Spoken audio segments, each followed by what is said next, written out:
মাসউদ রাদিয়াল্লাহু আনহু প্রশ্নের উত্তর কি আসলো যে আল্লাহর কাছে সবচেয়ে প্রিয় আমল হলো, প্রিয় কাজ হলো, উত্তম কাজ হলো যখন বান্দা এবং বান্দি আল্লাহর কাছে সময় মতো সারাবে, অর্থাৎ আসসালাতু আলা ওয়াক্তিহা, সময় মতো ওয়াক্ত মতো নামাজ আদায় করে।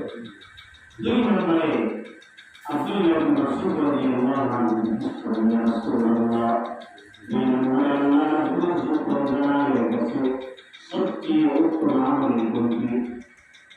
রাসূল করিম সাল্লাল্লাহু আলাইহি ওয়াসাল্লাম বলেন, আল্লাহ রাব্বুল আলামিনের কাছে দুই নম্বরে সবচেয়ে গুরুত্বপূর্ণ